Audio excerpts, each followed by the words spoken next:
Self கான்ஃபிடென்ஸ்னால் என்ன?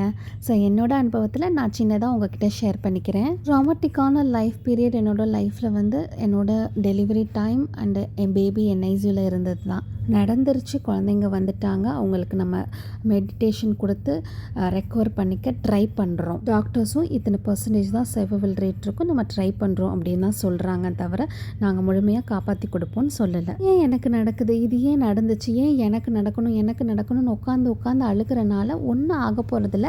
இதை நான் செஞ்சேன். அந்த சூழல் தான் என்னை அவ்வளோ மாற்றுச்சு. நிறைய கேசஸ் நான் பார்த்துருக்கேன். அங்கே குழந்தைங்க நல்லா இருக்கும், அடுத்த நிமிஷம் இருக்காது, அடுத்த நொடி இருக்காது. இதை நிச்சயமில்லாத வாழ்க்கையில் நம்ம போராடி வர்றோன்னா நம்மளுக்கு ஏதோ ஒரு விஷயம் வந்து காத்துட்ருக்கு, நம்மளோட பர்பஸ் ஏதோ இருக்குது. அந்த பர்பஸ் முடிகிற வரையும் இந்த உலகத்தில் நம்ம கண்டிப்பாக இருக்க போகிறோம். அதே மாதிரி தான் நம்ம குழந்தைங்களும் அப்படின்னு நினச்சேன். அதுக்கப்புறம் அக்செப்டன்சி, இது நடந்துருச்சு, இதை அக்செப்ட் பண்ணிக்கிறோம், இனி அடுத்து என்ன பண்ணலாம், இந்த ஒரு விஷயம் வந்து நம்ம ஏற்றுக்க ஆரம்பித்தோன்னா கண்டிப்பாக நம்ம லைஃப்பில் ஒரு மாற்றம் வரும். எக்ஸாம்பிள் பார்த்திங்கன்னா, ஒரு பாலை கொட்டிடுச்சுன்னா கோவப்படுவோம். இப்போ நம்ம ஒரு குழந்தை பாலை கொட்டிடுச்சுன்னா அதை ஒரு அடி அடிச்சிருப்போம், கோவம் வரும். கோவப்படுறதுனால ஒரு 10 பைசாவுக்கு பிரயோஜனம் கிடையாது, திருப்பி நமக்கு பால் கிடைக்க போகிறதும் கிடையாது. அதை தொடச்சி க்ளீன் பண்ணி தான் ஆகணும் இல்லைங்களா? பால் கொட்டிடுச்சு, ஓகே, இனிமேல் பால் கொட்டாமல் பார்த்துக்கணும். இந்த அக்செப்டன்ஸையே கொண்டு வரணும். இது லைஃப்லேயும் அப்ளிகபிள் பண்ணிக்கோங்க.